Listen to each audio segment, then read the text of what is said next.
नमस्कार सम्पूर्ण भाइ बहिनीहरूलाई आजको कक्षामा हार्दिक स्वागत गर्दछु। म दुर्गा त्रिपाठी। आज म कक्षा 11 को नेपाली पाठ्यपुस्तकको पाठ 7 पर्यापर्यटनका सम्भावना र आयाम निबन्धको व्याकरण अन्तर्गत राखिएको उपसर्गको बारेमा विस्तृत चर्चा गर्नुका साथै व्याकरण अभ्यास शिक्षण गर्नेछु। लागौं विषयवस्तुतर्फ। सबैभन्दा पहिला उपसर्गको बारेमा छोटो परिचयतर्फ लागौं। शब्द अथवा आधार पदका अगाडि जोडिने सर्ग नै उपसर्ग हो। उपसर्गको स्वतन्त्र अर्थ हुँदैन, तर आधार पदको अगाडि गाँसिएपछि यसले पहिलेको शब्द आधार पदको अर्थमा विशेष अर्थ थप्ने, नराम्रो अर्थ दिने, अर्थ नै परिवर्तन गर्ने गर्दछ। शब्द निर्माण गर्दा प्रश्नमा दिएको उपसर्गलाई अगाडि राखेर पछाडि अर्थ लाग्ने शब्द लेखी शब्द बनाउनु पर्दछ। हेरौं उदाहरण।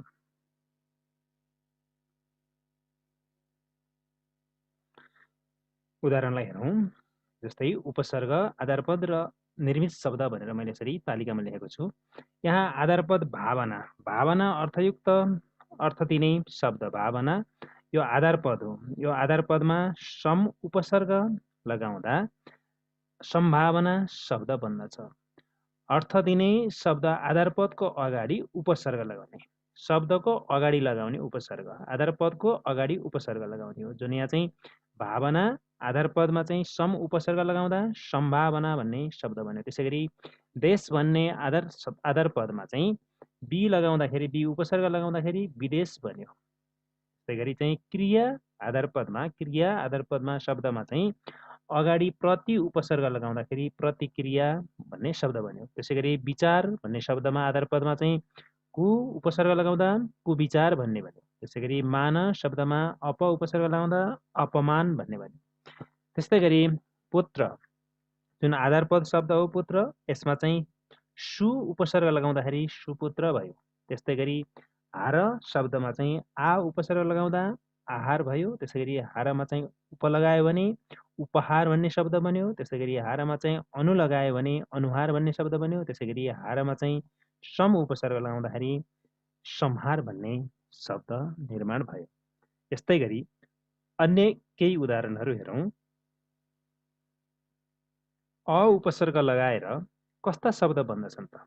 आधारपदको अगाडि अ उपसर्ग लगाउँदा कस्ता शब्दहरू बन्दछन्? कसरी बनाउन सकिन्छ? हेरौँ है त। ज्ञान भन्ने शब्दमा अ उपसर्ग लगाउँदा अज्ञान भयो। त्यस्तै गरी चाहिँ योग्य भन्ने आधारपदमा शब्दमा अ उपसर्ग लगाउँदाखेरि अयोग्य भयो। त्यसै गरी सन्तोषमा अ लगाउँदाखेरि उपसर्ग के हुन्छ? असन्तोष हुन्छ। त्यस्तै गरी बोध भन्ने आधारपदमा शब्दमा अ उपसर्ग लगाउँदा अबोध भयो। त्यसै गरी पूर्णमा चाहिँ अ लगाउँदा अ उपसर्ग लगाउँदा अपूर्ण भयो, अपूर्ण शब्द बन्यो। नित्यमा चाहिँ अ उपसर्ग लगाउँदा अनित्य भन्यो। त्यस्तै गरी अन उपसर्ग लगाउँदाखेरि कस्ता शब्द बन्दछन् त भन्ने कुरा हेरौँ है त। अनमोल, मोल शब्दमा अन उपसर्ग लगाउँदा अनमोल भयो। त्यस्तै गरी आचार शब्दमा चाहिँ अन उपसर्ग लगाउँदा अनाचार भयो। अनि विज्ञ, विज्ञमा चाहिँ अन लगाउँदा अनभिज्ञ भयो। त्यस्तै गरी चाहिँ अधिकारमा चाहिँ अन लगाउँदा अनाधिकार भयो। त्यसै गरी पढमा चाहिँ अन लगाउँदा अनपढ भयो। अर्थमा अन लगाउँदा अनर्थ भयो। त्यस्तै गरी कु, कु उपसर्ग लगाएर के कस्ता शब्द हुन्छन् भन्ने कुरा हेरौँ है त। त्यसै गरी पुत्र शब्दमा आधारपद पुत्र हो, त्यसमा कु उपसर्ग लगाउँदा कुपुत्र भयो। अनि प्रथामा चाहिँ कु लगाउँदाखेरि कुप्रथा भयो। त्यसै गरी संस्कार भन्ने आधारपद शब्दमा चाहिँ कु उपसर्ग लगाउँदा कुसंस्कार भयो। त्यसै गरी बुद्धिमा चाहिँ कुबुद्धि भयो। अनि दृष्टिमा चाहिँ कु लगाउँदा कुदृष्टि भयो। पात्रमा कु उपसर्ग लगाउँदा कुपात्र भयो। त्यस्तै गरी बे, बे उपसर्ग लगाउँदा कस्ता शब्दहरू बन्दछन् त? बे उपसर्ग लगाएर कस्ता शब्द निर्माण गर्न सकिन्छ? हेरौँ है त। रोजगार भन्ने शब्दमा बे उपसर्ग लगाउँदा बेरोजगार भयो। त्यसै गरी फाइदामा बे उपसर्ग लगाउँदा बेफाइदा भयो। इज्जतमा चाहिँ इज्जत हो, यहाँ चाहिँ पुरा जवाब छ। इज्जतमा चाहिँ बे लगाउँदाखेरि बेइज्जत भयो। त्यस्तै गरी चाहिँ होसमा चाहिँ बे उपसर्ग लगाउँदा बेहोस भयो। त्यसै गरी स्वादमा बेस्वाद भयो। खबरमा बे लगाउँदा बेखबर भयो। त्यस्तै गरी हेरौँ एक दुईटा। अपमा, अप उपसर्ग लगाएर कस्ता शब्द बनाउन सकिन्छ त? अप उपसर्ग लगाएर मानमा चाहिँ मान भन्ने शब्द आधारपदमा चाहिँ अप लगायो अपमान भयो। बादमा अप लगाउँदा अपवाद भयो, जसमा अप लगाउँदाखेरि अपजस भयो। त्यस्तै गरी अपचलन भयो, अपशब्द भयो, अपअङ्ग के भयो त अपाङ्ग भयो। त्यस्तै गरी यहाँ मैले केही त्यस्ता उपसर्गहरू लगाएर शब्द निर्माण गरेको छु। जस्तै यहाँ चाहिँ अति उपसर्ग लगाएर के कसरी शब्द बनाउन सकिन्छ, कस्ता शब्द बनाउन सकिन्छ भन्ने कुरा चाहिँ अतिरिक्त, अत्यन्त, अत्याधिक, अत्याचार, अत्युक्ति भयो। यो चाहिँ बनोट प्रक्रिया, शब्द निर्माण प्रक्रिया समेत मैले राखेको छु, त्यसलाई चाहिँ हेर्न सक्नुहुन्छ। त्यसै गरी अधि उपसर्ग लगाएर चाहिँ अधिकार, अधिराज्य, अध्यात्म, अध्यक्ष, अधिकृत भयो। त्यस्तै गरी अर्को हेरौँ, अनु उपसर्ग लगाएर अनुहार, अनुमान, अनुभव, अनुवाद, अनुकूल भयो। त्यस्तै गरी चाहिँ अभि उपसर्ग लगाएर अभिप्राय, अभिलेख, अभ्युदय, अभ्यास, अभिनेत्री भयो। त्यस्तै गरी चाहिँ अवगुण, उपसर्ग लगाएर अवगुण, अवगत, अवसान, अवचेतन, अवरोह। त्यस्तै गरी चाहिँ आबाट चाहिँ आगमन, आधार, आनन्द, आहार, आपत्ति भयो। त्यस गरी बेबाट चाहिँ बेघर, बेहोस, बेरोजगार, बेस्वाद, बेखबर भयो। त्यस्तै गरी चाहिँ अर्को चाहिँ बी उपसर्ग लगाएर कस्ता शब्द बन्दछन् भन्ने कुरा हेरौँ। बिसन्चो, बिखर्चे, बिथिति, विकास, विसद्य यसरी बनाउन सकिन्छ। त्यस्तै गरी अर्को चाहिँ बी, यो चाहिँ अगाडिको चाहिँ बी चिरेको ब भयो, यो नचिरेको ब उही है त, भन्दाखेरि हामीले विदेश बी भन्छौँ। जस्तै गरी विदेश, ब चिरिँदैन, विदेश। त्यसै गरी विज्ञान, विभाग, विलक्षण र विकृति। त्यसै गरी बदबाट चाहिँ बदमास, बदनाम, बदनियत, बदख्वाई र बदनाम भन्ने है यस्तो शब्द बन्यो। त्यस्तै गरी अर्को हेरौँ, प्रबाट चाहिँ प्रहार, प्रयोग, प्रचलन, प्रकृति, प्रभाव भयो। त्यस्तै गरी चाहिँ अर्को समबाट चाहिँ सम्मान भन्ने शब्द बन्यो, सम्भावना, सन्देह, संहार, संसार भन्ने शब्द बन्यो। त्यस्तै गरी अरू उदाहरण हेरौँ। परि उपसर्ग लगाएर परिश्रम, परिवेश, परिच्छेद, पर्याय, परिष्कृत भन्ने शब्द भन्छन्। त्यस्तै गरी सुबाट सुपुत्र, सुगन्ध, सुवर्ण, सुरक्षा, सुअवसर भयो। त्यस्तै गरी अर्को चाहिँ गैरबाट गैर सरकारी, गैर कानुनी, गैर संवैधानिक, गैर राजनीतिक भन्ने शब्द बनाउन सकिन्छ। त्यस्तै गरी अर्को चाहिँ निर उपसर्ग लगाएर कस्ता शब्द बन्दछन् हेरौँ। निर्जीव, निर्भर, निराशा, निरन्तर, निर्भय भन्ने भयो। त्यस्तै गरी अर्को चाहिँ दुष्बाट दुष्प्रयास, दुश्मन, दुस्साहस, दुश्चरित्र, दुष्प्रभाव यस्ता शब्द बनाउन सकिन्छ। र यो शब्द बनोट प्रक्रिया कसरी बन्छ भन्ने कुरा मैले यहाँ सबैको कोष्टकमा राखेको छु, त्यसलाई चाहिँ हेर्नु होला। त्यस्तै गरी चाहिँ पराबाट चाहिँ पराक्रम, पराजय, परावर्तन, पराकाष्ठा, परास्त भयो। त्यस्तै गरी अर्को चाहिँ हेरौँ, प्रतिबाट चाहिँ प्रतिफल, प्रतिज्ञा, प्रत्यक्ष, प्रतिकूल, प्रतिष्ठान भयो। निबाट चाहिँ के भन्छ भन्दा निधन, निकाय, निगमन, निश्चल, निस्सार। त्यस्तै गरी चाहिँ दुरबाट कस्ता शब्दहरू बनाउन सकिन्छ, दुर्लभ, दुर्भाग्य, दुर्घटना, दुर्गुण, दुर्गम यस्तो भयो। त्यस्तै गरी चाहिँ अर्को उपबाट चाहिँ उपकरण, उपसर्ग, उपस्थिति, उपेक्षा, उपनाम भयो। त्यस्तै गरी अर्को हेरौँ, उत्बाट चाहिँ उत्प्रेरणा, उत्कर्ष, उत्थान, उत्तेजक, उत्पात भन्ने शब्द बनाउन सकिन्छ। मैले केही अभ्यासका लागि प्रश्नहरू राखेको छु। शब्दहरू तलका शब्दहरूको आधारपद र उपसर्ग छुट्याउनुहोस् भनेर यसरी परीक्षामा सोध्यो भने कसरी लेख्ने तल हेरौँ है त। शब्द अनाधिकार, त्यस्तै गरी अत्याचार, परिष्कृत, प्रारम्भ, उपाध्यक्ष, उज्ज्वल, र त्यसै गरी चाहिँ दुराचार, अत्याधिक, अनि त्यस्तै गरी अरू केही शब्द अध्ययन, अनादर, अनि त्यसै गरी अनादर, अनि अन्वेषण, अपेक्षा, उद्घोषक, अनि उद्धरण, दुष्कर्म र प्रत्येक। यी शब्दहरू कसरी बनेका हुन् त? यी शब्दहरूको बनोट प्रक्रिया, निर्माण प्रक्रिया छुट्याउनुहोस् परीक्षामा सोध्ने पनि त्यसै गरी शब्द दिएर अथवा चाहिँ अनुच्छेदबाट चाहिँ शब्द पत्ता लगाएर र ती शब्दहरूको बनोट प्रक्रिया अथवा निर्माण प्रक्रिया छुट्याउनुहोस् भनेर परीक्षामा सोध्छ। त्यसो भए कसरी छुट्याउने त हेरौँ है त। उपसर्ग लागेका शब्दहरू, उपसर्ग र आधारपद। आधारपदमा चाहिँ अगाडि के उपसर्ग लाग्छ, जस्तै अनाधिकार भन्दाखेरि चाहिँ यसमा चाहिँ आधारपद कुन हो अनि उपसर्ग कुन हो, कसरी छुट्याउने, कसरी लेख्ने परीक्षामा हेरौँ है त। अधिकार भन्ने शब्दमा आधारपदमा चाहिँ अन उपसर्ग लगाएर अनाधिकार भन्यो। त्यस्तै गरी अत्याचार चाहिँ अति आचार, आचार शब्दमा अति उपसर्ग लगाएर अत्याचार भन्यो। त्यसै गरी परिष्कृत भन्दा कृत शब्दमा चाहिँ परि उपसर्ग लगाएर परिष्कृत बन्यो। प्रारम्भ चाहिँ आरम्भ, आधारपदमा चाहिँ प्र उपसर्ग लगाएर प्रारम्भ बन्यो। त्यसै गरी उपाध्यक्ष भन्ने शब्द चाहिँ अध्यक्ष अध्यक्ष पदमा चाहिँ शब्दमा आधार पदमा उपसर्ग लगाएर उपाध्यक्ष बन्यो। त्यस्तै गरी उज्जवल चाहिँ उज्जवल जोल उज्जवल जोल शब्दमा उत लगाएपछि उज्जवल हुन्छ। त्यस्तै गरी चाहिँ दुराचार आचार शब्दमा दुर उपसर्ग लगाएर दुराचार भयो। त्यसै गरी अत्याधिकमा चाहिँ अधिक शब्द आधार पदमा चाहिँ अधिकमा चाहिँ अति उपसर्ग लगाएपछि अत्यधिक बन्दछ। त्यसै गरी अध्ययन कसरी बनेको त हेरौँ। अध्ययन अध्ययन चाहिँ अयन शब्दमा अधि लगायो भने अध्ययन भयो। त्यसै गरी अनादरमा चाहिँ आधार शब्दमा अन उपसर्ग लगाउँदा अनादर भयो। अन्वेषणको चाहिँ ईषण शब्दमा चाहिँ अनु लगाएपछि अन्वेषण भयो। त्यसै गरी चाहिँ अपेक्षा अपम इच्छा इच्छामा चाहिँ अप लगाएपछि अपेक्षा भयो। त्यस्तै गरी चाहिँ घोषक उद्घोषक कसरी बनेको रहेछ भन्दा घोषक शब्दमा उत उपसर्ग लगाउँदा उद्घोषक बन्यो। अनि हरण शब्दमा उद लगाउँदा उद उपसर्ग उद्धरण भयो। अनि कर्म शब्दमा दुष लगाउँदाखेरि दुष्कर्म भयो। अनि प्रत्येक कसरी बनेको छ भन्दा एकमा चाहिँ एक शब्दमा चाहिँ प्रति लगायो प्रत्येक भन्ने शब्द बन्यो। त्यसै गरी भाषा तत्त्वमा चाहिँ के कस्ता प्रश्नहरू राखिएका छन् त। यो चाहिँ के भन्छ नेपाली पाठ्यपुस्तकको चाहिँ हाम्रो चाहिँ यो पाठ 7 मा चाहिँ पर्यापर्यटनका चाहिँ सम्भावना र आयाम भन्ने निबन्धको चाहिँ यो व्याकरण अभ्यास व्याकरण खण्ड अन्तर्गत जुन चाहिँ भाषा तत्त्व अन्तर्गत चाहिँ के कस्ता प्रश्नहरू राखिएका छन् हो ती प्रश्नहरू हेरौँ के कस्ता प्रश्नहरू छन् र तिनलाई चाहिँ हल गर्ने प्रयास गरौँ। एकमा भनेको छ दिएको अनुच्छेद पढी उपसर्ग लागेका शब्द पहिचान गर्नुहोस् भनेको छ। त्यो अनुच्छेदमा चाहिँ उपसर्ग लागेका शब्दहरू के छन् पत्ता लगाउने भनेको छ यो प्रश्नले। त्यहाँ चाहिँ यस्ता शब्दहरू छन् जुन चाहिँ विलक्षण है त।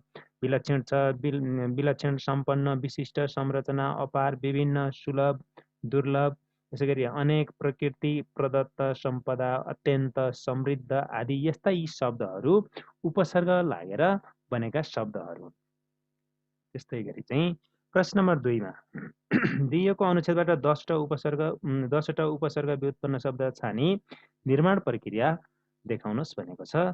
जुन अनुच्छेदबाट 10वटा उपसर्ग व्युत्पन्न शब्द पहिला छान्नु पर्यो र त्यसपछि कसरी बनेका हुन् भन्ने कुरा निर्माण प्रक्रिया छुट्याउनु पर्यो। परीक्षामा पनि दिएको अनुच्छेदबाट चाहिँ उपसर्ग अथवा उपसर्ग व्युत्पन्न अथवा प्रत्यय व्युत्पन्न शब्द चाहिँ पहिचान गरेर चाहिँ निर्माण प्रक्रिया छुट्याउनुहोस् भनेर सोध्ने हो। त्यसलाई कसरी लेख्ने त परीक्षामा हेरौँ।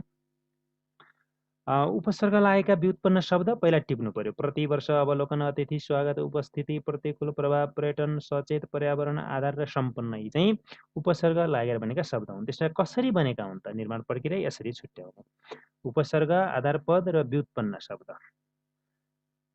प्रतिवर्ष भन्ने शब्द कसरी बनेको भन्दा वर्ष भन्ने आधार पदमा प्रति उपसर्ग लगाएर प्रतिवर्ष बन्यो। त्यसै गरी चाहिँ लोकन भन्ने शब्दमा चाहिँ आधार पदमा अब लगायो उपसर्ग भने अवलोकन भन्छ। त्यसै गरी अतिथि कसरी बनेको भन्दा तिथि आधार पदमा अ उपसर्ग लगाएर बनेको।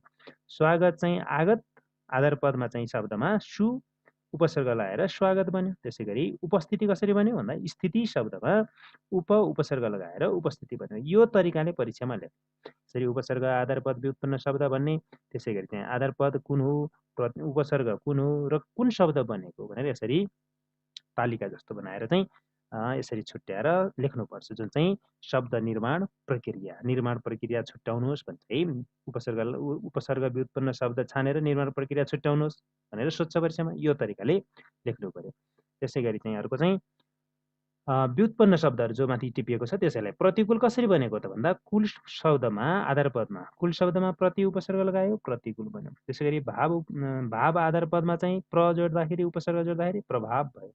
पर्यटन शब्द कसरी बनेको भन्दा अटन आधार पदमा चाहिँ परि उपसर्ग लगाएर बनेको पर्यटन। त्यसै गरी सचेत कसरी बनेको सचेत स प्लस चेत है यहाँ स पनि आएछ यो स होइन।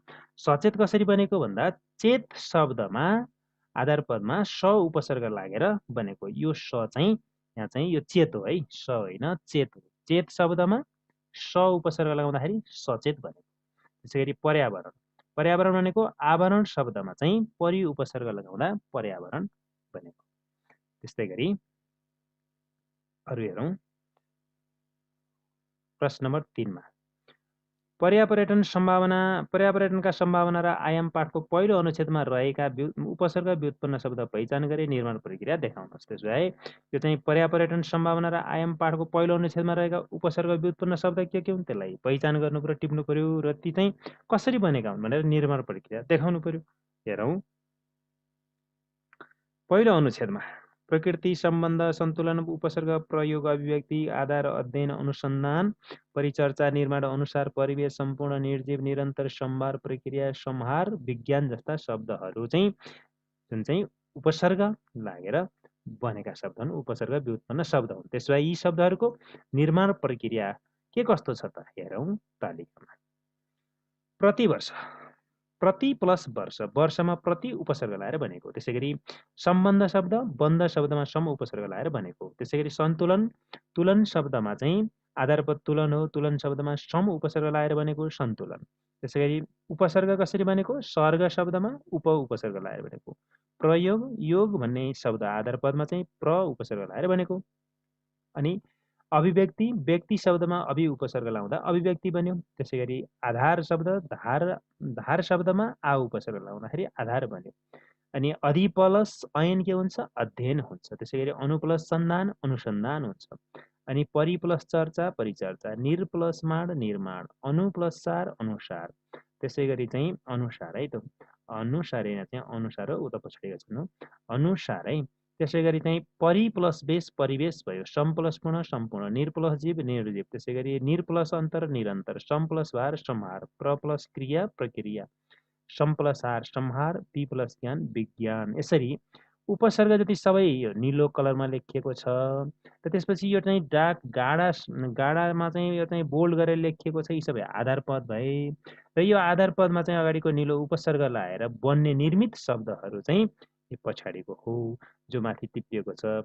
ती सबैलाई यसरी चाहिँ यी शब्दहरूलाई यसरी है आधार पदमा चाहिँ उपसर्ग लाएर निर्मित शब्द नै के हुन् त भन्दा उपसर्ग व्युत्पन्न शब्द हुन्। यसलाई चाहिँ यो तरिकाले लेख्नु पर्यो है। यहाँ माथि चाहिँ मैले चाहिँ उपसर्ग, आधार पद र निर्मित शब्द, व्युत्पन्न शब्द भनेर लेख्नु पर्थ्यो। त्यो चाहिँ अगाडिको टेबलको तालिका जस्तै यसमा नि लेखेको भए राम्रो हुन्थ्यो। ल, त्यसै गरी अब चाहिँ चौथो प्रश्नमा के छ भने दिएका शब्दको निर्माण प्रक्रिया देखाउनुहोस्। त्यसो भए यहाँ चाहिँ के कस्ता शब्द छन्, कसरी चाहिँ निर्माण प्रक्रिया देखाउने हेरौँ त। ती शब्दहरू सबै मैले एकैचोटि चाहिँ यहाँ चाहिँ निर्माण प्रक्रिया गरेर देखाएको छु। शब्द किताबमै छ, मैले यहाँ चाहिँ शब्द टिपिरहेन र त्यसलाई चाहिँ कसरी बनेका छन् त निर्माण प्रक्रिया के हो त, त्यो चाहिँ यहाँ मैले लेखेको छु है त। ना प्लस मर्द नामर्द, मर्द आधार पदमा चाहिँ ना उपसर्ग लायो, नामर्द भयो। त्यसै गरी अति आचार के हुन्छ, अत्याचार हुन्छ। यो सबै जति पनि मैले अगाडि निलो अक्षरले लेखेको छु उपसर्ग हो। अनि यो चाहिँ बोल्ड अक्षरले लेखेको छु यो सबै चाहिँ के हो त आधार पद हो। त्यो आधार पदमा अगाडिको चाहिँ यो उपसर्ग लाग्दाखेरि निर्मित शब्दहरू चाहिँ पछाडि चाहिँ लेखिएको छ। यी शब्दको निर्माण प्रक्रिया सरसर्ती म पढ्छु, याद गर्नुहोस् है। ना प्लस मर्द नामर्द भयो, अति प्लस आचार अत्याचार भयो, अधि प्लस आदेश अध्यादेश भयो। त्यसै गरी चाहिँ अनु प्लस ईषण अन्वेषण, अप प्लस मान अपमान, अभि प्लस उदय अभ्युदय। त्यसै गरी अब प्लस रोध अवरोध, आ प्लस मरण आमरण, उत प्लस लिखित उल्लिखित, उप प्लस चार उपचार, नि प्लस एम नियम, निर प्लस आकार निराकार, निस प्लस पाप निष्पाप, परा प्लस वर्तन परावर्तन, परि प्लस आवरण पर्यावरण, प्र प्लस देश प्रदेश, प्रति प्लस आशा प्रत्याशा, बी प्लस योग वियोग, सम प्लस कल्प संकल्प, सु प्लस उक्ति सुक्ति, अति प्लस उक्ति अत्युक्ति, उत प्लस मुख उन्मुख, सम प्लस हार संहार, अधि प्लस अयन अध्ययन। त्यसै गरी परि प्लस अटन पर्यटन, बी प्लस जय विजय। यसरी चाहिँ यी शब्दहरूको चाहिँ दिएका शब्दहरूको निर्माण प्रक्रिया हामीले देखाउन सक्छौँ अथवा निर्माण प्रक्रिया हामी छुट्याउन सक्छौँ। यसलाई चाहिँ हेर्नुहोला, लेख्नुहोला र त्यसपछि अध्ययन गर्नुहोला है त। त्यस्तै गरी चाहिँ अर्को प्रश्न चाहिँ यसैको बाँकी अंश अझै छ। जस्तै चाहिँ अकाल, अप्लस काल अकाल भयो, अन प्लस मोल अनमोल, कु प्लस बुद्धि कुबुद्धि, बी प्लस जोर बिजोर, बे प्लस इज्जत बेइज्जत, गैर प्लस कानुनी गैर कानुनी, ना प्लस बालक नाबालक, अति प्लस रिक्त अतिरिक्त, अधि प्लस कार अधिकार भयो। त्यसै गरी चाहिँ अनु प्लस मान अनुमान भयो, अप प्लस बाद अपवाद, अभि प्लस भावक के हुन्छ भन्दा अभिभावक हुन्छ। त्यसै गरी अब प्लस लोकन अवलोकन, उत प्लस कृष्ट उत्कृष्ट, उप प्लस हार उपहार। त्यसै गरी नि प्लस बन्ध निबन्ध, निर प्लस धारण निर्धारण, निस प्लस सन्तान निसन्तान, परा प्लस जय पराजय, परि प्लस भाषा परिभाषा, प्र प्लस गति प्रगति, प्रति प्लस निधि प्रतिनिधि, बी प्लस देश विदेश, सम प्लस मान सम्मान, अ प्लस दृश्य अदृश्य, अन प्लस पढ अनपढ अनपढ है त, कु प्लस बाटो कुबाटो, त्यसै गरी बी प्लस सन्चो बिसन्चो, बे प्लस इमान बेइमान, गैर प्लस सरकारी गैर सरकारी। यसरी उपसर्ग लाएर बनेका शब्दहरूको निर्माण प्रक्रिया हामी छुट्याउन सक्छौँ। त्यस्तै गरी प्रश्न नम्बर 5 मा दिएका उपसर्ग लगाई शब्द निर्माण गर्नुहोस् भनेको छ। यसमा चाहिँ अधि दुर दुस निस प्र अ उत सु आ सम यी उपसर्ग लगाएर शब्द निर्माण गर्नु पर्यो। हेरौँ है त।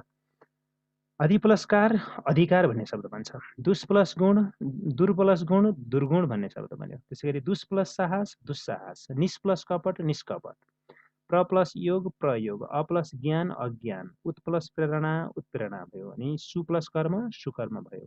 आ प्लस देश आदेश, सम प्लस मान सम्मान। यसरी यी लिखित उपसर्ग लगाएर हामी शब्द बनाउन सक्छौँ। शब्द बनाउने क्रममा हामीले के कुरा ख्याल गर्नु पर्यो भने यो आधार पद अर्थयुक्त शब्द हुनु पर्यो। आधार पद अर्थयुक्त शब्द हुनु पर्यो। त्यही अर्थयुक्त शब्दमा चाहिँ अगाडि उपसर्ग लगाउने हो। र त्यो उपसर्ग र आधार पदमा चाहिँ उपसर्ग लगाउँदा निर्मित शब्द चाहिँ के कस्ता बन्छन् त्यो चाहिँ हामी यसरी लेख्न सक्छौँ। लागौँ प्रश्न नम्बर 6 तर्फ। प्रश्न नम्बर 6 मा के भनेको छ, अ अन कु बि बे बद गैर ना स उपसर्ग लगाई शब्द बनाउनुहोस्। पहिला शब्द बनाउनुहोस् भन्यो, त्यसपछि यसरी बनेका शब्द प्रयोग गरी अनुच्छेद रचना गर्नुहोस् भनेको छ। शब्द बनाउने पहिला यो उपसर्ग लगाएर अनि त्यस पछाडि तिनै शब्दहरूलाई प्रयोग गरेर एउटा अनुच्छेद रचना गर्नुहोस् भनेको रहेछ। हेरौँ पहिला शब्द निर्माण गरौँ अनि अनुच्छेद। अ उपसर्ग लगाएर अ प्लस विवाहित अविवाहित, त्यसै गरी अन उपसर्गबाट अन प्लस मेल अनमेल, कु उपसर्गबाट कु प्लस चेष्टा कुचेष्टा, अनि बी उपसर्गबाट बी प्लस चल्ली बिचल्ली, बेबाट बे उपसर्गबाट बे प्लस इज्जत बेइज्जत भयो। अनि बद प्लस नाम बदनाम भयो। गैर प्लस जिम्मेवार गैर जिम्मेवार भयो। ना प्लस मर्द नामर्द भयो। स प्लस चेत सचेत। यसरी चाहिँ यी माथि उल्लेखित उपसर्ग लगाएर शब्द बनाइयो। अब यिनै शब्दहरू जो निर्मित शब्द छन् यिनै शब्दहरूलाई प्रयोग गरेर एउटा अनुच्छेद बनाउनु पर्यो है, छोटो अनुच्छेद। अविवाहित रामले अनमेल विवाह गर्ने कुचेष्टा गरेकाले समाजले उसलाई कारबाही गरेपछि उसको बेइज्जत मात्र नभएर बदनाम नै भएपछि सचेत हुनुको साटो ऊ गैर जिम्मेवार भनी नामर्द चाहिँ कुलतमा सक्रिय भई बिचल्लीमा परेको देखिन्छ भनेर मैले यहाँ चाहिँ एउटा सानो चाहिँ एउटा वाक्यको एउटा सानो अनुच्छेद बनाएँ। यसलाई अझै राम्रो आकर्षक चाहिँ अनुच्छेद वाक्य गठन गर्न सक्नुहुन्छ तपाईँहरूले। धन्यवाद। आजलाई यति नै।